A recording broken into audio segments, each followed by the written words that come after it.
Good evening sir. Good evening everybody.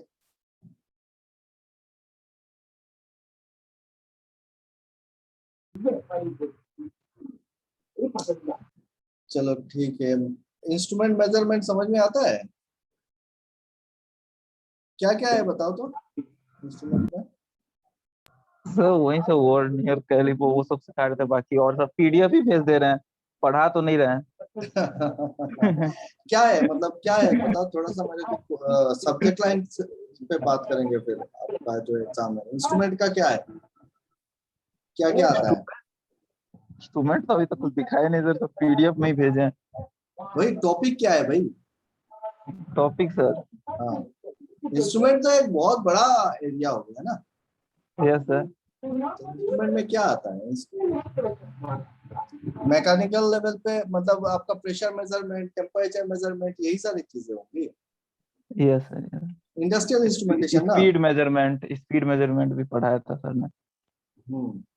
हाँ, तो बाकी एरर सब हो गया, वो सब हो गया।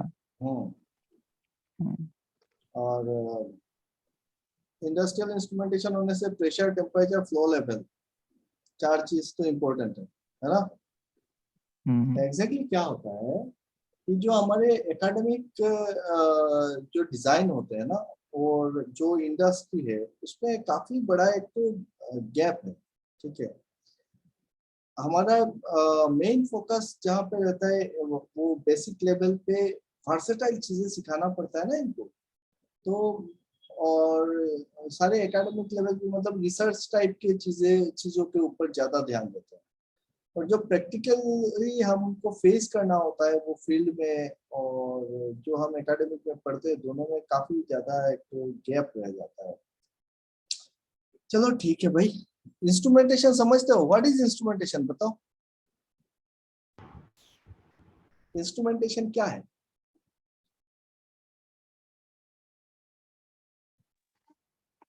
पता नहीं सर, वही इंस्ट्रूमेंट से रिलेटेड। इंस्ट्रूमेंटेशन वर्ड से क्या समझ में आता मतलब जो इंस्ट्रूमेंट सब है हमारे पास जो अवेलेबल जो होते हैं, है? जिनका हम लोग यूज करते हैं। ऐसे मेजरिंग इंस्ट्रूमेंट कह रहे हैं तो जो मेजर करने के लिए जो इंस्ट्रूमेंट यूज होते हैं, वर्नियर कैलिपर हो गया, वो वर्नियर गॉज, ये सब गॉज स्केल सब ये सब। चलो इंस्ट्रूमेंट के ऊपर बात करेंगे। इंस्ट्रूमेंटेशन मतलब मेजरमेंट। ठीक है, इंस्ट्रूमेंटेशन का मतलब होता है मेजरमेंट। ये जो आपके सामने एक स्क्रीन दिख रहा है ना अभी, यस स्क्रीन सर। स्क्रीन दिख रहा है, ये स्काडा स्क्रीन है। ठीक है, हम बॉयलर पढ़ रहे थे तो बॉयलर में जो हम बात कर रहे थे कि वाटर स्टीम सर्किट होता है, ये फ्यूल सर्किट होता है, तो ये सारी चीजों को हमको मेजर करना होता है, कंट्रोल करना होता है ना। तो ये एक बॉयलर स्कीम है और जो बॉयलर ऑपरेटर होगा वो उसके सामने यही स्पेस जो पेज है आपके सामने है वो पेज ही खुला रहता है। ठीक है, यही से वो पूरा का पूरा एफबीसी बॉयलर को कंट्रोल करता है। तो यहाँ पे देखो, जब हमको बॉयलर कंट्रोल करना है तो बॉयलर में सबसे इंपॉर्टेंट चीज क्या है? हमको फाइनल आउटपुट चाहिए मेन स्ट्रीम प्रेशर, है ना। Main stream pressure and main stream temperature, ये दोनों होता है प्राइम, मतलब जहाँ पे हमारा फोकस रहता है कि भाई मेरा मेन स्ट्रीम प्रेशर जो है वो जितना भी आपका रेंज होगा पकड़ लो, हमारे लिए हम पकड़ के चल रहे हैं 65 kg का प्रेशर होना चाहिए। टेम्परेचर जो होगा अगर 65, 70, 80 kg का, अगर 100 kg के बिलो अगर आपका बॉयलर है तो वहां पे टेम्परेचर जो होगा वो 490 के करीब में होगा, 485 प्लस माइनस 5 डिग्री। सो ये टेम्परेचर हो गया। यहाँ पे हमको देखने को मिल रहा है प्रेशर जो है वो 69 kg पर सेंटीमीटर स्क्वायर दिखा रहा है। टेम्परेचर जो है वो 503 डिग्री सेंटीग्रेड दिखा रहा है। मतलब टेम्परेचर भी ज्यादा है, प्रेशर भी ज्यादा है। Now we have to control this pressure and temperature. तो कैसे कर सकते हो कंट्रोल? उसके लिए आपके हाथ में ये कोल फीडर रखा हुआ है।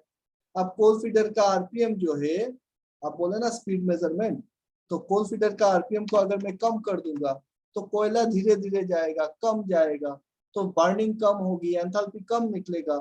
जब हीट कम आएगा तो धीरे धीरे मेरा प्रेशर और टेम्परेचर ड्रॉप होना शुरू करेगा। यही सारी जो चीजें आपके सामने है अभी, ये सारा चीज कैसे कर पा रहे हैं? क्योंकि हम इंस्ट्रूमेंटेशन एक डिपार्टमेंट है और ये सारी चीजों को हम मेजर कर रहे हैं। Now when we are talking about measurement, अभी 1 घंटा बाकी है, जाओ। 1 घंटा? हाँ। नहीं 60 मिनट्स। सो जब मेजरमेंट की बात आती है ना, तो किसी भी चीज को मेजर करने के लिए क्या चाहिए?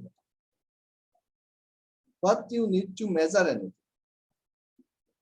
ये जो सारी चीजें देख रहे हो, सारा तो मेजरमेंट किया हुआ है, इसीलिए यहाँ पे स्केल पे आपको दिख रहा है। टेम्परेचर है तो 880 दिख रहा है, 464 दिख रहा है। तो सारी चीजें को मेजर अगर करना है तो आपको क्या चीज चाहिए? इंस्ट्रूमेंट। इंस्ट्रूमेंट चाहिए। और इंस्ट्रूमेंट को बनाने के लिए क्या चाहिए? नीचू? कोई रेफरेंस। Reference, okay. और कुछ? रेफरेंस कब बना पाओगे? रेफरेंस तो हम रेफरेंस लेते हैं ना, हम इंसानी रेफरेंस सेट करते हैं कि भाई इतना इतना वेट होगा तो इसको हम 1 kg बोलेंगे, इतना लंबा होगा तो इसको 1 मीटर बोलेंगे। ये तो हम इंसानों ने ही डिसाइड किया है ना, नेचर ने बोला है कि 1 मीटर कितना होगा। नेचर ने तो नहीं बोला है 1 मीटर कितना होता है। ये जो डिस्टेंस का माप लेते हैं, टाइम का माप लेते हैं, या फिर वेट लेते हैं, मास लेते हैं, ये सब तो हमने डिफाइन किया है। नेचर को तो ये सब का समझ नहीं है। समझ में आ रहा है? Yes sir.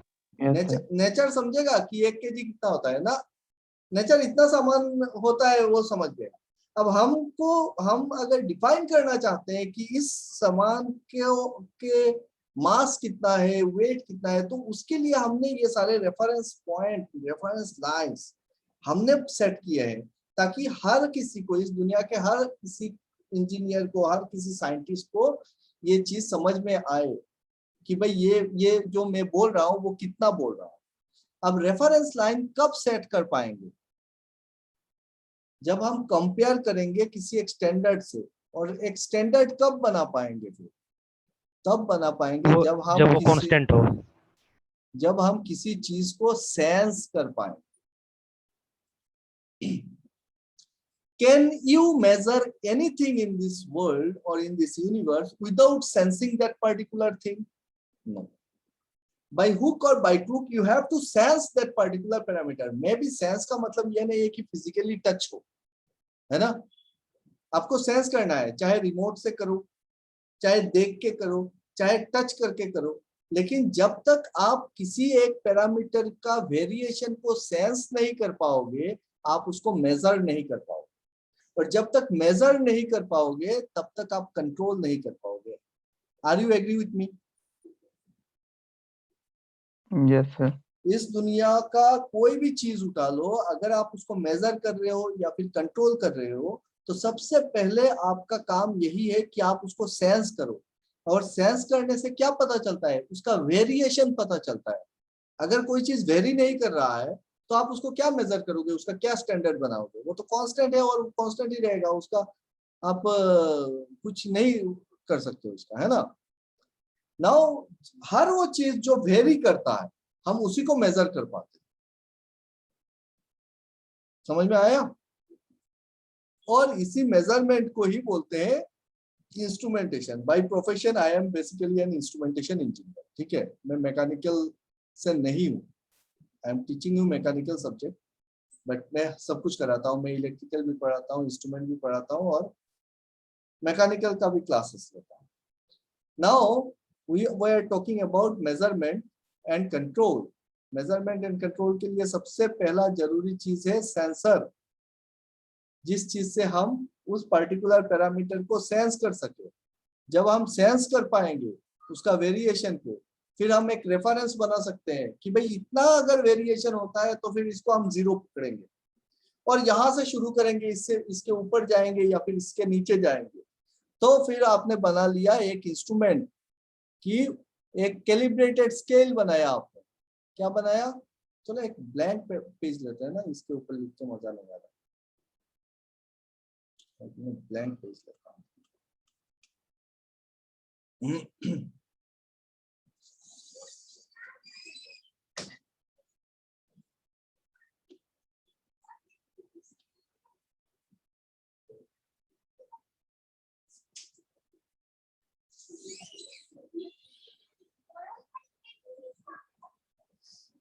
सो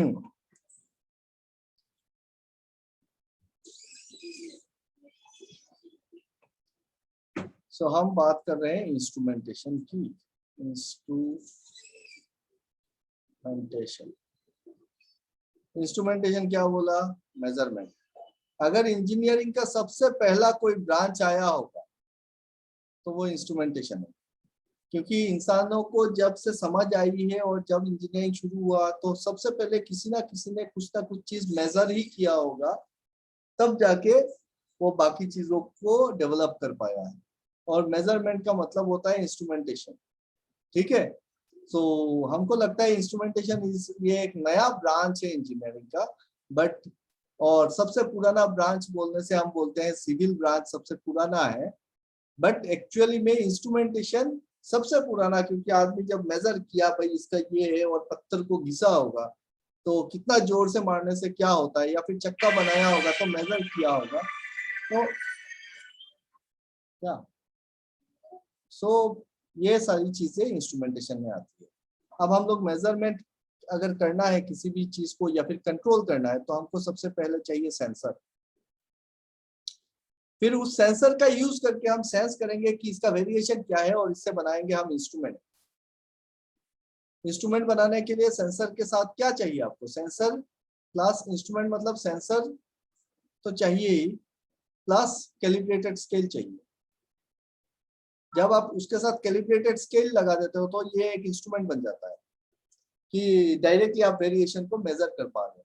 और जब आप मेजर कर पाओगे तब जाके सेंसर प्लस इंस्ट्रूमेंट, इससे आप क्या करोगे? मेजर करोगे, और अगर मेजर कर पाओगे तब आप कंट्रोल कर पाओगे। ओके, नाउ पहला जो वेरिएबल हमको चाहिए अपने बॉयलर टरबाइन के लिए, वो वेरिएबल है, या फिर किसी भी प्रोसेस इंडस्ट्री पे चले जाओ, मैकेनिकल लाइन से अगर किसी पैरामीटर का वेरिएशन चाहिए तो वो है आपका प्रेशर। उसके बाद दूसरा जो इंपॉर्टेंट पैरामीटर आता है वो होता है आपका टेम्परेचर। तीसरा इंपॉर्टेंट पैरामीटर होता है फ्लो, एंड देन चौथा इंपॉर्टेंट पैरामीटर होता है लेवल। अगर प्रोसेस की बात कर रहे हैं हम लोग, किसकी बात कर रहे हैं? प्रोसेस, तो चाहे कोई भी प्रोसेस हो, तो प्रोसेस में आपको pressure, temperature, flow and level measurement सबसे इंपॉर्टेंट होते हैं। Can you tell me the sensors used to measure pressure? Pressure को बैरोमीटर। Manometer, okay. और कुछ? अब मैनोमीटर एक ऐसा चीज है, मैनोमीटर आपको पता है, सब लोगों को पता है, ये यूट्यूब मैनोमीटर हो सकता है ना। ये it is nothing but A tube, it is nothing but A pipe. कि आपने इसके अंदर एक लिक्विड रख दिया होगा, वाटर या फिर मर्क्यूरी, कुछ भी आप रख दो, एंड जब आप एक लिंब पे प्रेशर डालते हो तो दूसरा लिंब क्या होगा? वो लिक्विड इधर से इधर मूव करेगा, और जितना भी हाइट आएगा इसका, पता है ना ये, तो जो हाइट आएगा उसी से हम प्रेशर मेजर कर सकते हैं, because we know that P is equal to H rho G। पता है everybody? Yes sir. Yes sir. अगर पता है तो ये मैनोमीटर कितना प्रेशर के लिए हम यूज कर सकते हैं? मैनोमीटर हम लोग अगर यूज करेंगे तो it should be very low pressure measurement, है ना। क्योंकि आप अगर पकड़ लो, सपोज आपका वाटर है, इसके अंदर पानी है, और आपने 1 kg पर सेंटीमीटर स्क्वायर या फिर 1 एटमॉस्फेरिक प्रेशर आपने इसके अंदर डाला एक लिंब पे, तो इसका हाइट कितना होगा बताओ तो?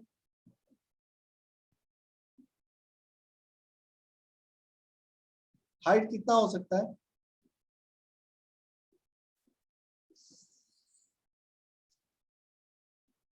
.3 मीटर। कितना दीपक? 10.3। मतलब 10 मीटर हाइट, है ना। 10 मीटर हाइट सिर्फ 1 kg प्रेशर पे, और हम बॉयलर कितना का ले रहे हैं? 65 kg, 80 kg, 100 kg प्रेशर पे।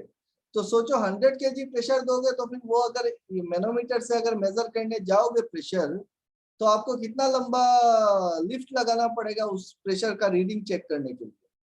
समझ पा रहे हो?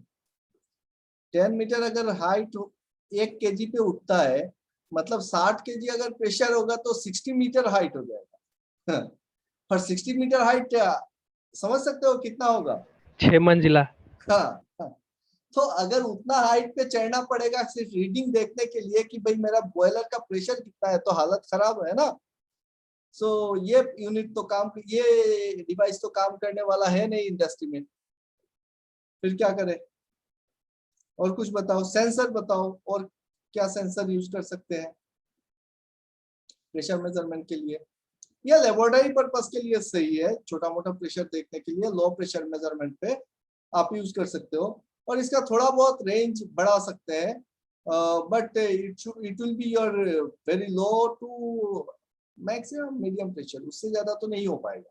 अगर मर्क्यूरी भर देते हो तो 76 mm उठेगा, लेकिन उसके साथ आपका बहुत सारी बातें आती हैं, इसको छोड़, और कुछ ये इंडस्ट्री में यूज नहीं करेंगे। और कोई सेंसर बताओ। बर्डन ट्यूब का नाम सुना है? बर्डन ट्यूब, बर्डन ट्यूब सुना है? डायाफ्राम सुना है? बेलोस सुना है? तो ये 3 सेंसर हम यूज कर सकते हैं प्रेशर मेजरमेंट में, burden tube, bellows and diaphragm. और इन तीनों का आउटपुट क्या आता है बताओ? बर्डन ट्यूब का आउटपुट क्या आएगा?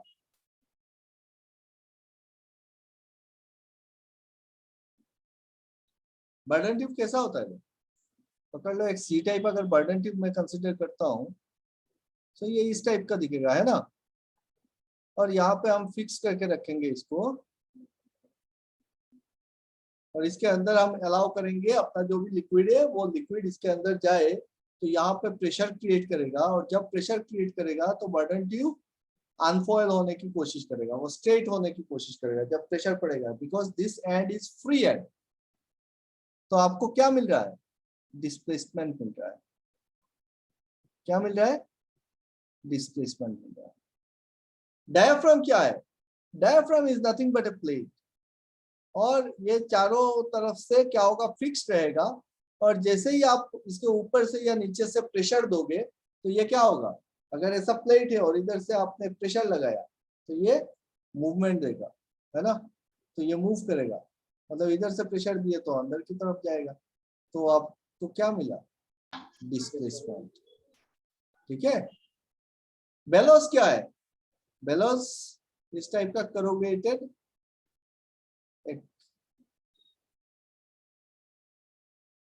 इस टाइप से होगा, और इसका एंड पे फिक्स्ड होगा, एक ट्यूब पकड़ लो, कोरोगेटेड ट्यूब, और जब आप इसके अंदर प्रेशर दोगे तो ये क्या होगा? ये फिक्स्ड एंड इधर से इलॉन्ग हो जाएगा, ये इस तरह से हो जाएगा, तो आपको क्या मिल रहा है?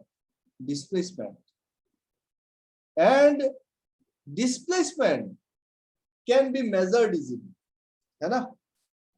हम डिस्प्लेसमेंट को मेजर कर सकते हैं, प्रेशर को भले ही मेजर करना कठिन हो, लेकिन डिस्प्लेसमेंट को मेजर कर पाएंगे इजीली। कैसे कर सकते हो? आप अगर इसके साथ एक क्रैंक लगाते हो, एक लिंक लगाते हो, एक क्रैंक लगाते हो, और इसके साथ अगर आप एक गियर पिनियन का असेंबली करते हो, यहाँ पे पिनियन लगाते हैं, गियर लगाते हैं, और इस पिनियन और गियर के साथ अगर हम लोग एक नीडल अटैच कर देते हैं, एक नीडल अटैच करते हैं, और ये नीडल को एक कैलिब्रेटेड स्केल के ऊपर रखते हैं, एक कैलिब्रेटेड स्केल के ऊपर रखते हैं कि 0 यहाँ तक 1 kg, 2 kg, 4 kg, इस टाइप से अगर एक स्केल बनाते हैं, तो जैसे ही आप इधर से लिक्विड प्रेशर बढ़ाओगे ये मूव करेगा, ये मूव करेगा, तो ये लिंक इसको खींचेगा, और आपने क्या किया? ये छोटा सा जो मूवमेंट है वहां पे आपने गियर और पिनियन लगा के उसको एक बड़ा सा रेंज पे नीडल को मूव कराने में सक्षम हो गए। तो needle can move from here to here, और आपको रीडिंग मिलेगा एक कैलिब्रेटेड स्केल के ऊपर। Why I am saying this is a calibrated scale? क्योंकि इसको हमने किसी एक स्टैंडर्ड स्केल के साथ देख के बनाया है। और हमने ये जब बर्डन ट्यूब को लगाया और इस इंस्ट्रूमेंट को बनाया प्रेशर को मेजर करने के लिए, तो हमने स्टैंडर्ड प्रेशर दिए इसके ऊपर। देखा कि अगर मैं 1 kg प्रेशर देता हूं तो ये नीडल यहाँ तक मूव करता है, 2 kg देता हूं तो यहाँ तक मूव करता है, 3 kg देता हूं यहाँ तक मूव करता है। This is why we are calling it calibrated scale. ठीक है, are you getting my point? Yes sir. समझ में आ रहा है सबको? तो अभी हम बात कर रहे हैं प्रेशर मेजरमेंट की, और प्रेशर मेजरमेंट के लिए ये जो चीज हमने यूज किया, क्या क्या यूज किया, 3 सेंसर यूज कर रहे हैं, एक बर्डन ट्यूब, एक डायाफ्राम और एक बेलोज। बर्डन ट्यूब क्या है? ये है हमारा Bourdon tube. This is called your C type Bourdon tube, C type Bourdon tube. Bourdon tube के और भी वेरिएशंस आएंगे, जैसे आपका spiral type Bourdon tube, helical Bourdon tube. ठीक है, इस टाइप के अलग अलग वेरिएशन के बर्डन ट्यूब्स होते हैं। प्रेशर गोज में हमेशा C type Bourdon tube use होता है, और टेम्परेचर गोज में आपका spiral type Bourdon tube use होता है। क्या होता है बर्डन ट्यूब? बर्डन ट्यूब का एक एंड बंद होता है, एक ट्यूब है सी टाइप का, एक साइड हम फिक्स रखते हैं। जब हम प्रेशर दे रहे हैं ये अनफॉइल हो रहा है, और जब अनफॉइल होने की कोशिश कर रहा है तो ये डिस्प्लेसमेंट दे रहा है, और डिस्प्लेसमेंट को हम मेजर कर रहे हैं, कर सकते हैं किसी भी माध्यम से। आप कोई लिंक क्रैंक जैसे यहाँ पे लगा के जब हम कैलिब्रेटेड स्केल के ऊपर ले रहे हैं, इसको हम बोल रहे हैं प्रेशर गोज। ये बन गया आपका प्रेशर गोज। अगर सेम डिस्प्लेसमेंट को आप अगर कोई एक एलवीडीटी मूव कराते हो, या फिर आप अगर कुछ कैपेसिटेंस चेंज करते हो और इसको इलेक्ट्रिकल सिग्नल में कन्वर्ट करते हो, then it will become a pressure transmitter. ठीक है, so Bourdon tube, diaphragm, bellows are the 3 sensors to measure pressure. और इन सेंसर्स को यूज करके जो हम प्रेशर मेजरिंग इंस्ट्रूमेंट बनाते हैं, वो इंस्ट्रूमेंट है आपका pressure goes, pressure transmitter, pressure switch. In general आपका बर्डन ट्यूब यूज होता है प्रेशर गोज में, डायाफ्राम यूज होता है प्रेशर ट्रांसमीटर में, और बेलोज यूज होता है प्रेशर स्विच में। अब जितने सारे प्रेशर स्विचेस है वहां पे डायाफ्राम भी मिलेगा, बट मेनली आपका बेलोज यूज होता है। ठीक है, बर्डन ट्यूब, आप कोई भी प्रेशर गॉज खुल लो, उसके अंदर आपको बर्डन ट्यूब देखने को मिलेगा। प्रेशर गॉज मतलब बर्डन ट्यूब। और डायाफ्राम यूज होता है प्रेशर ट्रांसमीटर। अब प्रेशर ट्रांसमीटर कैसे काम करता होगा? पकड़ लो, यहाँ पर मैंने डायाफ्राम लगा दिया, और इधर से हम प्रेशर जो भी फ्लूइड है उसको उसका इनपुट रख दिया। तो जैसे ही ये प्रेशर यहाँ पे आएगा इस डायाफ्राम पे, ये डायाफ्राम क्या करेगा? ऐसे जैसे फैल जाएगा पीछे तरफ। और यह जो डिस्प्लेसमेंट है, इसके साथ आप यहाँ पे कोई एक कैपेसिटेंस वेरी कराओ, या फिर कोई दूसरा मेथड लगाओ, कोई पीजो इलेक्ट्रिक क्रिस्टल रख दो ताकि वोल्टेज आए, और ये ट्रांसमीटर बन जाएगा। तो इलेक्ट्रिकल सिग्नल होगा तो हम क्या कर सकते हैं, बहुत दूर अपना कंट्रोल रूम कहाँ पे? रिमोट पे। तो कंट्रोल रूम पे पीएलसी पे अगर आपको सिग्नल चाहिए तो आपको प्रेशर ट्रांसमीटर चाहिए, प्रेशर गॉज से तो काम बनेगा, है ना? तो प्रेशर गॉज क्यों यूज करते हैं? लोकल मॉनिटरिंग के लिए। हम जब फील्ड में जाके देखते हैं वहां पे हम लोग प्रेशर गॉज यूज करते हैं, और ट्रांसमीटर यूज करते हैं ताकि सिग्नल जो है वो मेरे पीएलसी पे आ जाए, रिमोट पे आ जाए, कंट्रोल रूम में आ जाए। Now can you tell me what is pressure? Pressure क्या है बताओ? What is the definition of pressure? Sir normal force per unit area. So pressure is nothing but normal force per unit area. मतलब ये जो force लग रहा है, पकड़ लो एक गैस है सिलेंडर पे, और ये जो गैस मॉलिक्यूल्स घूम रहे हैं, तो वो जो फोर्स क्रिएट कर रहे हैं, और परपेंडिकुलर फोर्स जो होगा, उस perpendicular force per unit area को हम प्रेशर बोलते हैं, है ना? तो प्रेशर का यूनिट बताओ। प्रेशर का unit newton metre square pascal. Pascal, और पास्कल को ही बोलते हैं हम न्यूटन पर मीटर स्क्वायर, की फोर्स तो हो गया newton per metre square. So newton per metre square is equal to pascal, है ना। और क्या यूनिट यूज कर सकते हैं? बार, बार, और केजी पर सीएम स्क्वायर, सेंटीमीटर स्क्वायर, है ना। और पीएसआई यूनिट पाउंड पर square inch, atmospheric pressure ATM. So these are the units. So Newton per meter square or Pascal is very small unit. ये छोटे प्रेशर्स के लिए ठीक है, because one atmospheric pressure is approximately equal to your 10 to the power of 5 Newton per metre square, है ना, pascal. सो अगर एक एटमॉस्फेरिक प्रेशर अगर 10 to the power 5 Newton per metre square है, पास्कल है, तो पकड़ लो अगर हम बॉयलर पे डिफाइन करने जाए और इसको अगर पास्कल में रखें तो 60 एटमॉस्फेयर 60 बार के लिए कितना हो जाएगा, है ना। सो हम लोग क्या यूज करेंगे, इंडस्ट्री पे यूज करते हैं हम लोग बार, और 1 बार pressure is approximately equal to 1 kg per centimeter square pressure.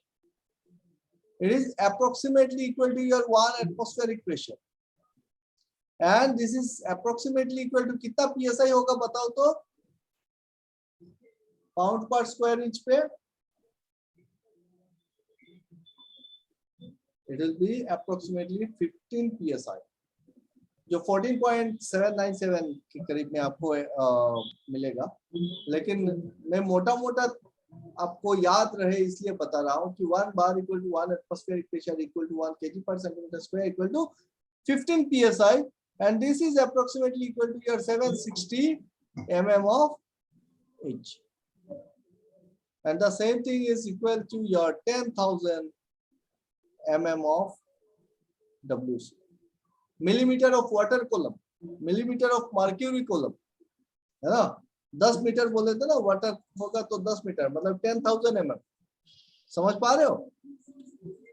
So 1 atmospheric pressure 1 kg per centimeter square, 1 psi 15 psi, यही सारे यूनिट्स हम लोग इंडस्ट्री में यूज करते हैं। और न्यूटन पर मीटर स्क्वायर और पास्कल बहुत छोटा यूनिट होता है, उसको इंडस्ट्री में यूज नहीं होगा। अगर करना है तो फिर हम मेगा पास्कल पर हम बोल देंगे, मेगा पास्कल, इतना मेगा पास्कल, ठीक है। बट रेयरली, इंडिया में रेयरली यूज होता है। हम लोग बार पे डिस्कस करते हैं या फिर केजी पर सेंटीमीटर स्क्वायर पे डिस्कस करते हैं या पीएसआई डिस्कस करते हैं। क्लियर? तो हमने क्या सब सीखा अभी तक? हमने देखा प्रेशर क्या होता है, force per unit area, Newton per metre square और पास्कल, उसका यूनिट देखा, और उस प्रेशर को मेजर करने वाले सेंसर्स देखे। सेंसर्स क्या क्या पढ़े? डायाफ्राम, डायाफ्राम क्या होता है? एक प्लेट होता है, इसके एक साइड से जैसे आप प्रेशर अप्लाई करोगे तो ये डिस्प्लेसमेंट देगा आपको, है ना। आउटपुट क्या मिलेगा? डिस्प्लेसमेंट मिलेगा। और क्या पढ़ा डायाफ्राम के बाद? Burden tube. बर्डन ट्यूब क्या होता है? ये सी टाइप हो सकता है, हेलिकल हो सकता है, या फिर स्पाइरल टाइप हो सकता है। और बर्डन ट्यूब जो है वो इस तरीके का दिखता है कि एक एंड फ्री रहता है और दूसरा एंड जो है फिक्स्ड रहता है। यहाँ पे आप प्रेशर दोगे तो फिर ये भी क्या देगा हमको? डिस्प्लेसमेंट देगा। और क्या देगा? बेलोस देगा। बेलोस क्या होता है? ये एक ट्यूब होता है, कोरोगेटेड ट्यूब है, और एक साइड फिक्स्ड है। इधर से अगर प्रेशर देंगे तो फिर अपने को डिस्प्लेसमेंट देगा। चलो यार, और डिस्प्लेसमेंट को हम किसी एक स्केल से मेजर कर सकते हैं, है ना। Now we start our discussion with your temperature. What is temperature? Temperature क्या है? मिचू, टेम्परेचर क्या है बताओ?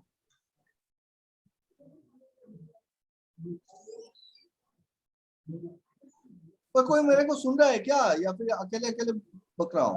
Yes sir. चलो यार, सुन रहा है कम से कम। टेम्परेचर क्या होता है बताओ? degree of measurement of hotness or coldness of an Okay, degree of hotness और कोल्डनेस। कोई बता सकता है कि ये टेम्परेचर क्यों होता है, क्यों आता है? टेम्परेचर को क्या किस चीज के साथ रिलेट कर सकते हैं?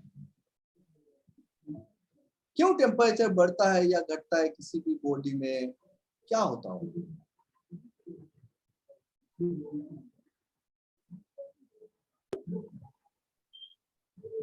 मोलिकुलर वाइब्रेशन बढ़ने से। मतलब मॉलिक्यूल्स का जो मूवमेंट है, मॉलिक्यूलर मूवमेंट्स या वाइब्रेशंस है ना, तो एक मॉलिक्यूल दूसरे मॉलिक्यूल से टकराएगा या फिर किसी दीवार पे टकराएगा, तो इसी के कारण आपका टेम्परेचर बढ़ता है घटता है ना। तो molecular velocity, molecular movement, now temperature can be related with your molecular movement. Okay, tell me what is the unit of temperature? क्या यूज करते हैं हम लोग? Degree centigrade, Celsius, kelvin, Fahrenheit, kelvin, Rankine. Fahrenheit. Degree centigrade, Fahrenheit, ये दो scale होते हैं, ठीक है। और डिग्री सेंटीग्रेड स्केल में अगर आप एब्सोल्यूट स्केल पकड़ोगे तो केल्विन होता है, और फ़ारेनहाइट का एब्सोल्यूट स्केल पकड़ोगे तो वो होगा Rankine.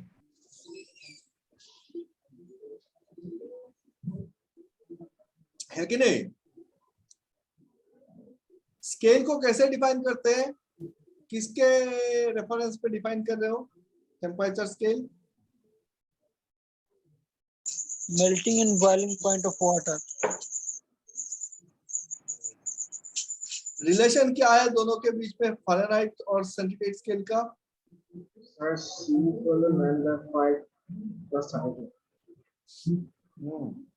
So boiling point of water is 100 degree centigrade, है ना, और मेल्टिंग पॉइंट इज, सॉरी क्या बोल रहा हूँ, melting point, freezing point is 0 degree centigrade. तो यहाँ का जो स्केल बनेगा, एक एक घर लेके कितना कितना डिवीजन करना पड़ेगा? 100 डिवीजन। फ़ारेनहाइट स्केल में देखोगे तो क्या होता है? फ्रीजिंग पॉइंट कितना फ़ारेनहाइट होता है? फ्रीजिंग पॉइंट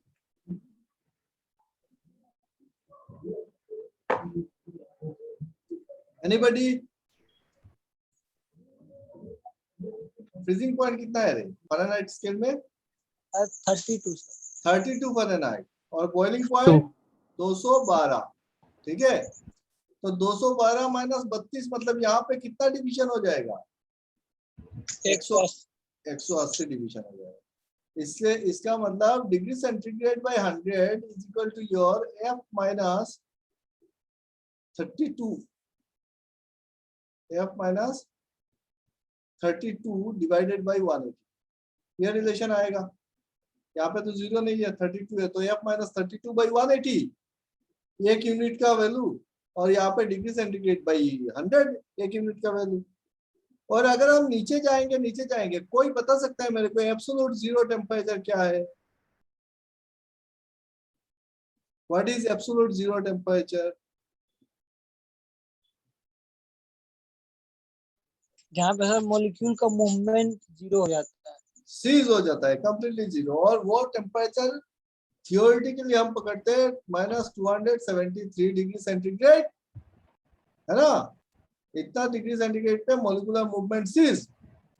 और कितना टेम्परेचर पे दोनों फ़ारेनहाइट और डिग्री सेंटीग्रेड इक्वल होता है? -40 डिग्री। -40 डिग्री पे, ठीक है। अभी ये तो हो गए यूनिट समझ गए भाई, टेम्परेचर समझ गए, उसका एब्सोल्यूट जीरो टेम्परेचर क्या होता है वो भी समझ गए। तो बताओ मेरे को टेम्परेचर मेजर करने के लिए क्या कहते हैं इसको भाई, इंस्ट्रूमेंट यूज करेंगे? इंस्ट्रूमेंट क्या यूज करेंगे? थर्मामीटर। थर्मोमीटर, ये एक चीज हो गया थर्मोमीटर। लेकिन इंडस्ट्री पे आप थर्मोमीटर बहुत कम यूज करते हैं। और एक कर सकते हैं टेम्परेचर गॉज, ठीक है। दूसरा थर्मोकपल,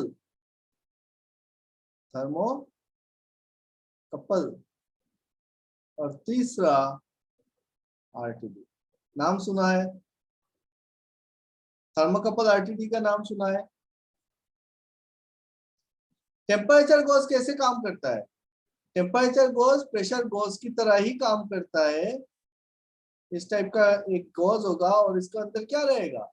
इसके अंदर रहेगा आपका स्पाइरल टाइप बर्डन ट्यूब। हमारे प्रेशर गॉज के अंदर क्या रहता है? प्रेशर गॉज के अंदर रहता है सी टाइप बर्डन ट्यूब, और टेम्परेचर गॉज के अंदर है आपका स्पाइरल टाइप बर्डन ट्यूब। अभी क्या होगा, ये एकदम कैपिलरी, एकदम पतला सा एक तार जैसा एक बर्डन ट्यूब बनाएंगे, जिसको हम स्पाइरल कर देंगे, लंबा करेंगे, और इसके अंदर एक लिक्विड भरा होगा। ठीक है, वो लिक्विड जो है वो ईथर हो सकता है, अल्कोहल हो सकता है, मर्क्यूरी हो सकता है, कोई भी एक लिक्विड भर के रख दो। जैसे जैसे यहाँ पे टेम्परेचर बढ़ेगा, इसके टिप पे टेम्परेचर या फिर इसके लिप पे टेम्परेचर बढ़ेगा, तो इसके अंदर का जो लिक्विड है वो क्या होगा? एक्सपांड होगा। जब लिक्विड एक्सपांड होगा तो फिर कैपिलरी के अंदर क्या करेगा? प्रेशर बिल्डअप करेगा, और जो आपका बर्डन ट्यूब है सी टाइप, वो क्या चाहेगा? वो अनफॉइल करने की कोशिश करेगा। जब अनफॉइल करने की कोशिश करेगा तो फिर से क्या मिल रहा है हमको? मिल रहा है डिस्प्लेसमेंट। तो चाहे प्रेशर मेजर करो, टेम्परेचर मेजर करो, हम मेजर डिस्प्लेसमेंट कर रहे हैं through some crank and gear pinion assembly. और इसके साथ लगा देंगे एक नीडल और इसको लेंगे एक स्केल पे, तो बन जाएगा अपना टेम्परेचर गॉज। बहुत सारे वैरायटी के टेम्परेचर गॉज आते हैं, जैसे आपका वेपर फील्ड हो सकता है, लिक्विड फील्ड हो सकता है, या फिर बाइमेटेलिक हो सकता है। आजकल बहुत ज्यादा यूज हो रहा है क्या चीज? बाइमेटेलिक, जिसमें क्या करेंगे, दो डिफरेंट टेम्परेचर कोफिशिएंट वाला मटेरियल को हम क्या करेंगे, यहाँ पे ज्वाइन करके रख देंगे। डिफरेंट टेम्परेचर कोफिशिएंट है, और एक साइड को फिक्स कर दो। अभी जब टेम्परेचर दोगे तो दोनों का एक्सपेंशन डिफरेंट होगा। अगर ये ज्यादा एक्सपांड होता है और एक कम एक्सपांड होता है, तो फिर क्या करेगा? एक तो जाने नहीं देगा, दूसरा आगे बढ़ना चाहता है, तो फिर ये बैंड हो जाएगा, है ना। और ये जो मूवमेंट है, बैंड है, इसी बैंड को हम मेजर कर सकते हैं डिस्प्लेसमेंट। फिर से डिस्प्लेसमेंट, क्या यार आप सब खाली डिस्प्लेसमेंट ही मेजर कर रहे हैं। चाहे प्रेशर हो, टेम्परेचर हो, तो सब में क्या हो रहा है? डिस्प्लेसमेंट आ रहा है, और उसी डिस्प्लेसमेंट को आप मेजर कर रहे हैं। समझ पा रहे हो बात को? अब बताओ थर्मोकपल क्या है? What is thermocouple?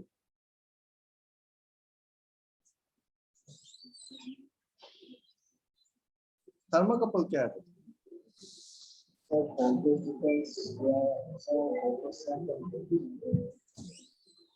क्या होता है?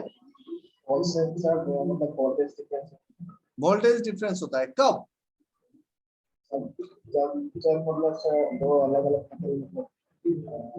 When two dissimilar metallic wire, क्या होना पड़ेगा? मेटल होना पड़ेगा।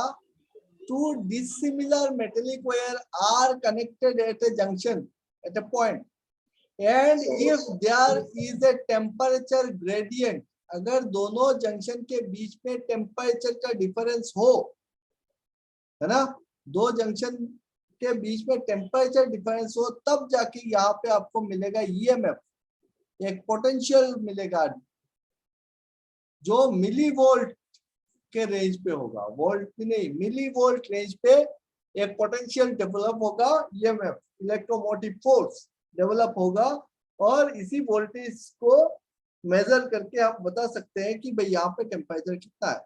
क्योंकि ये जो ईएमएफ जनरेट होगा, that EMF is proportional to your delta T. EMF जो प्रोड्यूस होगा, देखो थर्मोकपल क्या कर रहा है? ईएमएफ जनरेट कर रहा है अपने से। आप एक एंड पे हीट दो, दूसरे एंड पे आपको ईएमएफ मिलेगा। कब मिलेगा? जब ये दो डिसिमिलर मेटेलिक वायर होगा, ये एक मेटल का वायर, ये दूसरा मेटल का वायर, और दोनों का टेम्परेचर कोफिशिएंट अलग अलग होगा, तब जाके होगा। हम लोग इंडस्ट्री पे क्या यूज करते हैं? हम लोग यूज करते हैं के टाइप थर्मोकपल। के टाइप थर्मोकपल किस मटेरियल से बना होता है?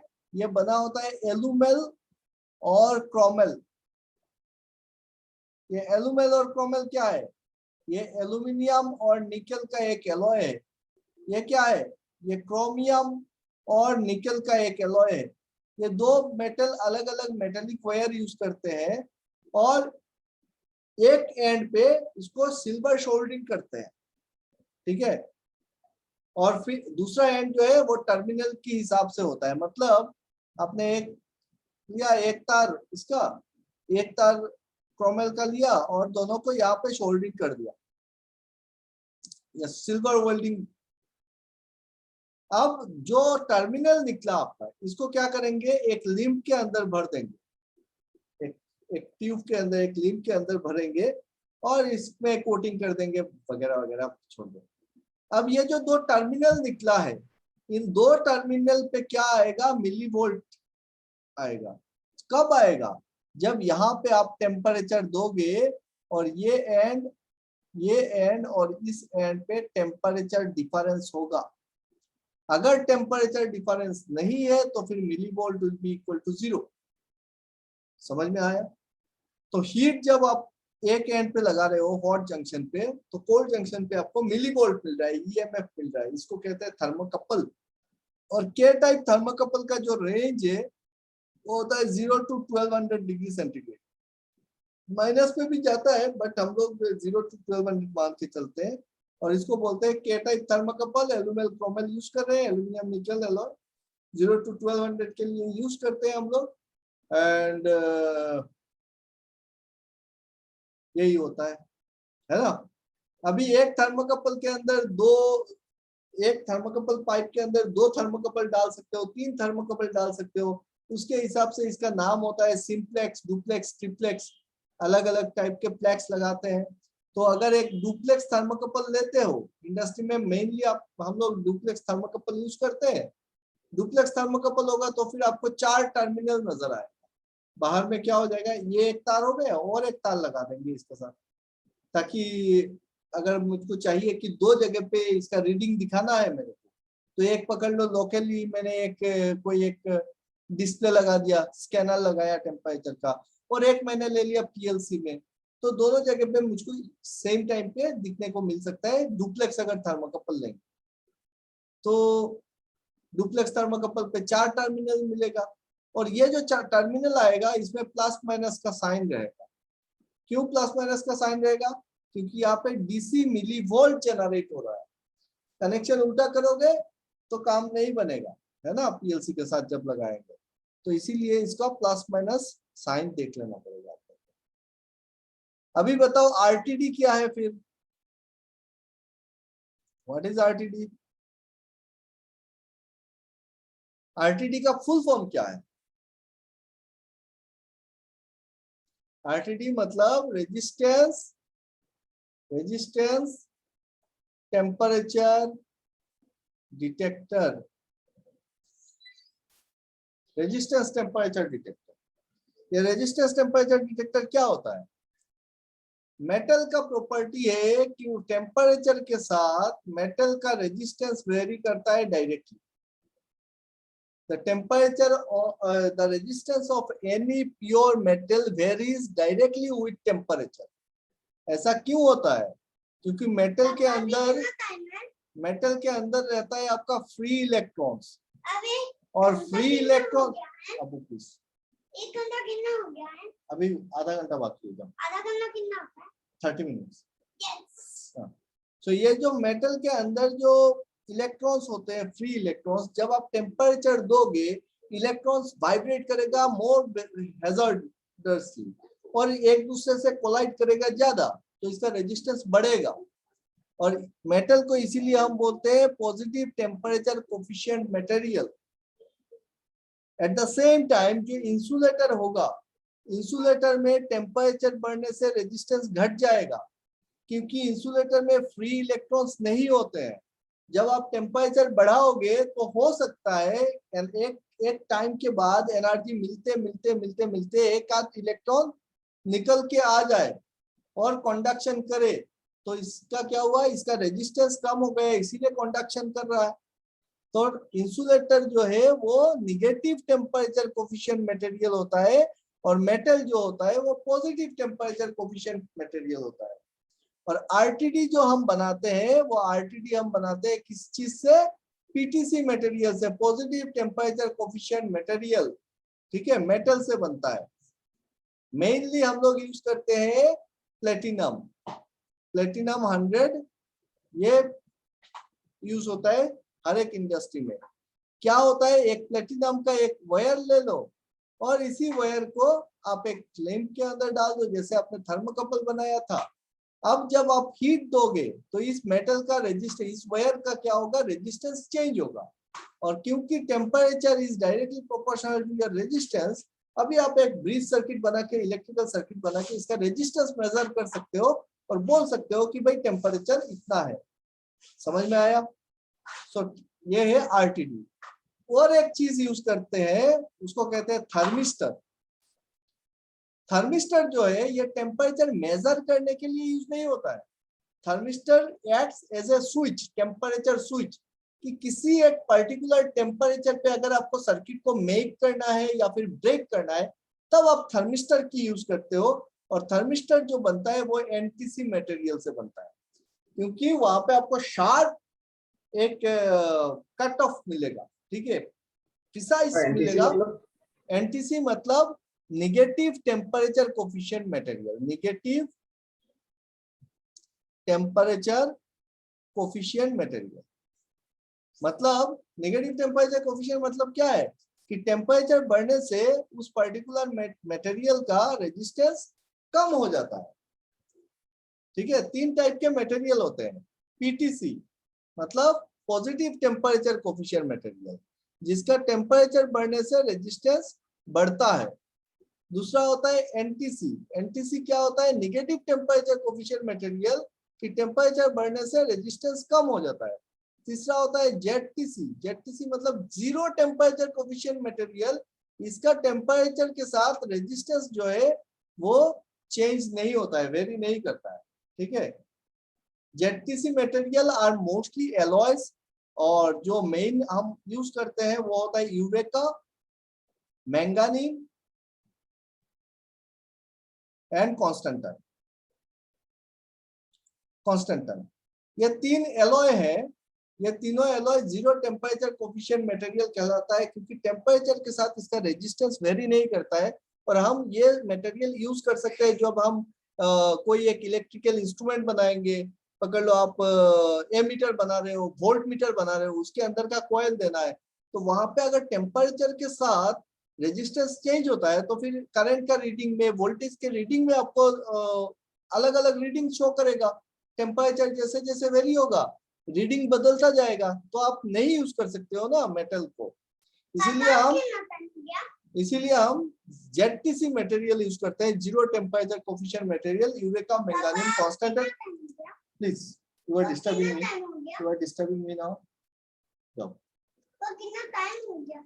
अभी आधा घंटा बाकी है, बोला ना 1 मिनट में आधा घंटा जाता है क्या? तो पापा साइलेंट। तो जो जेडटीसी मटेरियल है वो क्या होता है, जीरो टेम्परेचर कोफिशिएंट मटेरियल, और इसका रेजिस्टेंस वेरी नहीं करता है। तो ए मीटर पे, वोल्ट मीटर पे हम जेडटीसी मटेरियल यूज करते हैं। पीटीसी मटेरियल क्या है, टेम्परेचर के साथ रेजिस्टेंस बढ़ रहा है, तो हम आरटीडी में पीटीसी मटेरियल यूज कर रहे हैं। मेटल, कोई भी मेटल ले लो वो पीटीसी मटेरियल है। ठीक है, और NTC material all insulators, all kind of insulators, या फिर सेमीकंडक्टर्स, या फिर आपका इलेक्ट्रोलाइट, ये सारे आपके एनटीसी मटेरियल है। इनका टेम्परेचर के साथ रेजिस्टेंस घटेगा, बढ़ेगा नहीं। ठीक है, सो आरटीडी आप बनाओगे प्लेटिनम से, निकल से, कॉपर से, जिसमें से सबसे ज्यादा यूज होता है प्लेटिनम PT100 मॉडल।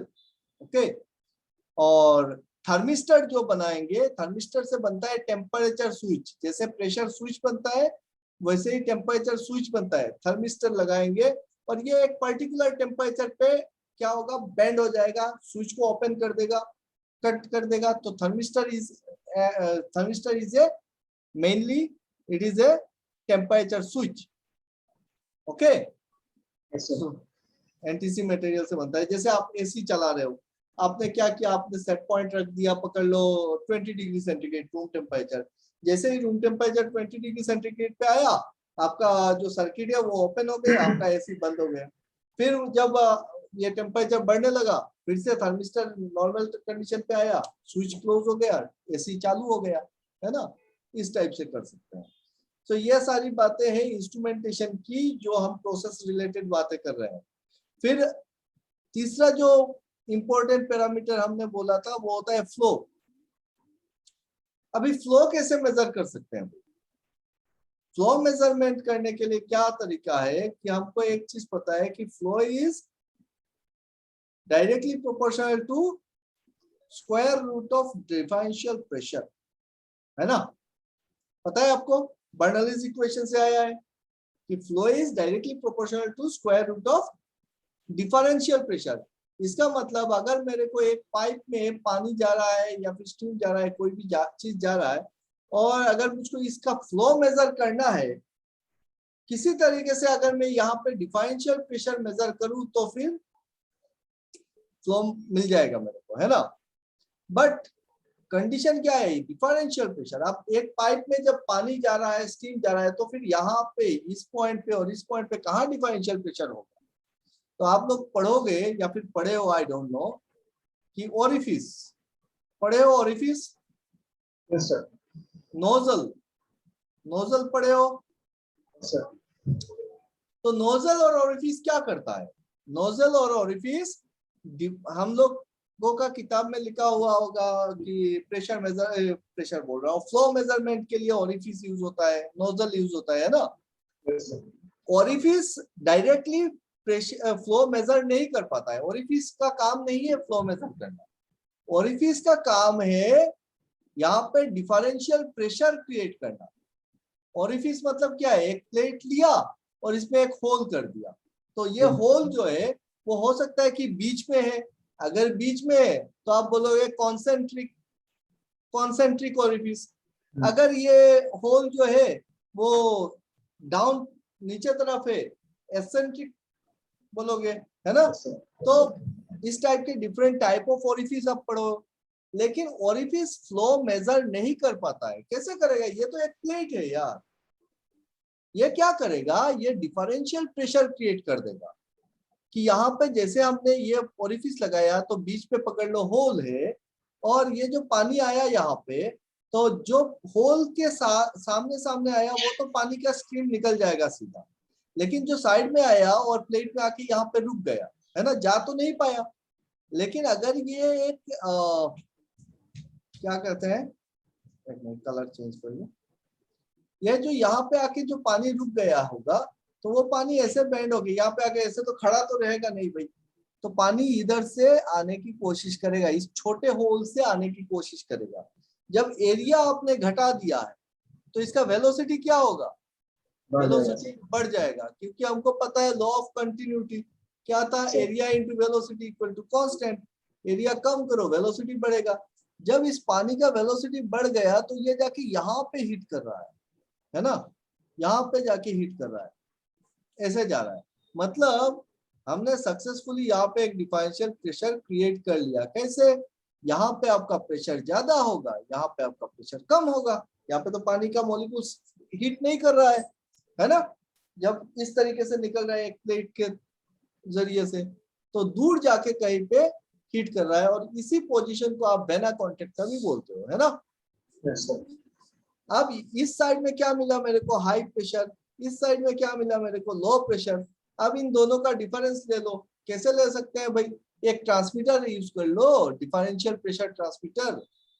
एक डिफरेंशियल प्रेशर ट्रांसमीटर लगा सकते हैं, और लगा के क्या करेंगे, यहाँ पे डिफरेंशियल प्रेशर मिलेगा, जिससे हम क्या करेंगे, इसको इलेक्ट्रिकली कन्वर्ट कर लेंगे मिली एम्पियर पे, और पीएलसी में लेके कर सकते हैं। और क्योंकि हमको पता है कि flow is directly proportional to the square root of differential pressure, तो आराम से मेजर कर सकते हैं। So orifice is not measuring your flow.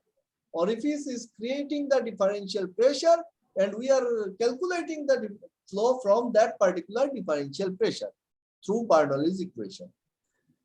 अब नोजल का काम क्या है? अभी पकड़ लो, ये तो लिक्विड है, तो क्या होगा, ओरिफिस प्लेट लगाए तो फिर इससे ऐसा एक पाथ फॉलो किया। बट अगर यहाँ ये गैस होता या फिर स्टीम होता, तो यहाँ पे एक प्लेट लगाने से क्या स्टीम इस तरीके से क्या इस तरीके से फॉलो करेगा ये पाथ? नहीं करेगा, स्टीम तो पूरा का पूरा फैल जाएगा, तो प्रेशर बिल्डअप नहीं होगा। तो क्या यूज करें सर? तो हम एक काम करते हैं, यहाँ पे उस वक्त एक नोजल यूज कर सकते हैं। स्टीम के लिए या गैस के लिए हम नोजल यूज करेंगे। अब जब इस टाइप का नोजल आप लगा दोगे यहाँ पे, तो नोजल क्या क्रिएट करेगा? अब देखो स्टीम प्रेशर आ रहा है या फिर गैस आ रहा है इधर से, तो ये गैस जब नोजल से निकलेगा तो इसका वेलोसिटी भी बढ़ेगा, गैस का और स्टीम का। तो स्टीम, गैस, वेपर ये सब क्या करेगा? ऐसे जाके हीट करेगा। वो अगर नोजल होगा, अगर प्लेट होता तो ये फैल जाता है ना, प्लेट होता तो फिर यहाँ पे भी आ जाता। अब क्या है, हमने सक्सेसफुली यहाँ पे लो प्रेशर क्रिएट कर लिया। यहाँ पे तो आपको हाई प्रेशर मिलेगा ही मिलेगा, है ना। तो एक साइड में हाई प्रेशर, एक साइड में लो प्रेशर। अब आप यूज करो डिफरेंशियल प्रेशर ट्रांसमीटर और निकाल लो भाई फ्लो कितना है। Q is directly proportional to the square root of dP। तो देखो सक्सेसफुली हमने क्या क्या मेजर कर लिया, प्रेशर मेजर किया, टेम्परेचर मेजर किया, फ्लो मेजर किया। बाकी क्या बच गए अपने पास? लेवल और फ्लो मेजरमेंट के। आपकी किताब में और भी बहुत सारे इंस्ट्रूमेंट दिए होंगे, मैंने सिर्फ एक ही तरीका बताया आपको। आप लोग रोटामीटर पढ़ोगे, है ना। रोटामीटर क्या है? It is a locally monitoring device, mass flowmeter बोलते हैं। कि एक डिस्प्लेसर रहेगा इस टाइप से, और इसके अंदर एक डिस्प्लेसर रहेगा। अब जैसे जैसे पानी जाएगा, पानी के फ्लो के साथ ये वाला जो डिस्प्लेसर है वो ऊपर तरफ उठेगा, जहां पे उठ के रुकेगा वहीं पे स्केल पे आप देख सकते हो। तो ये लोकल मॉनिटरिंग डिवाइस है, ये लोकल मॉनिटरिंग डिवाइस है। और हमने जो स्टडी किया है वो क्या है? Remote monitoring system. कि डिफरेंशियल प्रेशर किसी भी पाइपलाइन से, कोई पानी जा रहा है, स्टीम जा रहा है, फ्लो जा रहा है, क्या कहते हैं इसको, गैस जा रहा है, तो वहां पे हम किसी तरीके से डिफरेंशियल प्रेशर क्रिएट करेंगे और ट्रांसमीटर लगा के हम पीएलसी डीसीएस पे लेके आराम से कंट्रोल रूम में बैठ के हम इसका वैल्यू चेक कर पाएंगे, है ना। कैसे करते हैं, क्या करते हैं, ये तो लंबा खींचा जाएगा अगर मैं ज्यादा एक्सप्लेन करने जाऊंगा अभी। तो मैं सिर्फ आइडिया दे रहा हूँ आप लोगों को, ताकि आपको पढ़ने में मदद मिले। Next rotameter. उसके बाद लास्ट वाला बचता है अपना प्रोसेस पैरामीटर पे लेवल मेजरमेंट। अब लेवल मेजरमेंट करना है तो फिर दो चीज आपको देखना पड़ेगा कि जो लेवल होगा तो फिर डेफिनेटली एक टैंक है ना। 10 मिनट्स। ओके, अगर लेवल मेजर कर रहे हैं इसका मतलब कोई टैंक है, टैंक के अंदर, वेल के अंदर हमको देखना है कि भाई लिक्विड है क्या है, उसका लेवल कितना है। बहुत सारे तरीके हैं। सिंपल तरीका है कि आप इसका अगर आप लगा सकते हो तो आप ट्रांसपेरेंट एक पाइप ही लगा दो तो डायरेक्टली दिखेगा। नहीं तो यहाँ पे एक बॉब फिट कर लो और उसके साथ यहाँ पे पुली देके एक वेट के साथ एक वेट लटका के रख दो और यहाँ पे स्केल बना दो, इतना परसेंट लेवल है। जैसे जैसे पानी नीचे जाएगा ये बॉब नीचे जाएगा, ये स्केल ऊपर उठता जाएगा, ये पॉइंटर ऊपर उठता जाएगा। तो वैसे भी देख सकते हैं। बट हम क्या यूज करेंगे, हमको चाहिए भाई पीएलसी के लिए रिमोट लोकेशन पे, कंट्रोल रूम पे चाहिए सिग्नल। तो हम क्या यूज करेंगे, हम एक प्रेशर ट्रांसमीटर यूज कर सकते हैं। सिंपल, एक प्रेशर ट्रांसमीटर लगा दो और यहाँ पे प्रेशर चेक करो। और हमको पता है P = H rho G। अब रो और जी तो कांस्टेंट होगा ना टैंक के लिए, लिक्विड के लिए। तो pressure is directly proportional to your height. तो अगर प्रेशर ट्रांसमीटर से प्रेशर माप सकते हैं तो फिर हमको हाइट मिल जाएगा कि भाई यहाँ पे लिक्विड लेवल कितना है, उसको हम ट्रांसफर कर सकते हैं। बट ये तरीका काम में आएगा कब, जब आप प्रेशर ट्रांसमीटर को लगाओगे एकदम बटन पे। दूसरा चीज, जब ये ओपन टैंक होगा तो, मतलब नॉर्मल एटमॉस्फेरिक प्रेशर अगर है तो ठीक है, आप प्रेशर डायरेक्टली मेजर कर पा रहे हैं। लेकिन पकड़ लो आपका बॉयलर का स्टीम ड्राम है और स्टीम ड्राम में हमने अभी तक देखा है कि यहाँ पे लिक्विड भी रहता है और स्टीम भी रहता है। तो अगर दो तरीके का लिक्विड है भाई और स्टीम ड्राम के अंदर प्रेशर तो हाई रहता है, 65 kg 70 kg का प्रेशर, तो यहाँ पे अगर मैं एक प्रेशर ट्रांसमीटर लगा भी देता हूँ तो क्या मेरे को लेवल मिलेगा? क्योंकि यहाँ पे जो प्रेशर दिखेगा वो एक तो इस लिक्विड के हाइट के वजह से तो प्रेशर दिखेगा ही दिखेगा, साइमल्टेनियसली ये जो स्टीम है 65 kg का उसका प्रेशर भी तो दिखेगा ना यहाँ पे। तो एक्चुअल लेवल मिलेगा नहीं। तो यहाँ पे क्या करेंगे, हम लोग डिफरेंशियल प्रेशर ट्रांसमीटर यूज करेंगे और ऊपर से एक टेपिंग लेके इस डीपी को कनेक्शन कर देंगे, डीपीटी। तो डिफरेंशियल प्रेशर ट्रांसमीटर होने से क्या है कि नीचे वाला लाइन से 5 मिनट, नीचे वाला लाइन से जो प्रेशर आएगा वो होगा, पकड़ लो आपका 65 kg का ऊपर का जो स्टीम का प्रेशर है प्लस जो लिक्विड का हाइट का प्रेशर है वो आएगा, और ऊपर वाले लिम्ब से जो कनेक्शन से जो प्रेशर आएगा वो तो हाइट की वजह से नहीं आएगा, सिर्फ 65 kg के वजह से आएगा। तो ये जब डिफरेंशियल प्रेशर लगा रहे हो तो क्या होगा, ये 65 को कैंसिल करेगा, आपको हाइट मिल जाएगा। डीपीटी आपको समझ में आ रहा है नहीं आ रहा है पता नहीं, उसके लिए सीधा समझ लो कि एक डायाफ्राम लगा दिया यहाँ पे भैया मैंने, और एक तरफ से हाई प्रेशर का कनेक्शन कर दिया और एक साइड से लो प्रेशर का कनेक्शन कर दिया। Abu please, what are you doing, why are you disturbing now, एकदम साइलेंट प्लीज, ओनली 5 मिनट्स।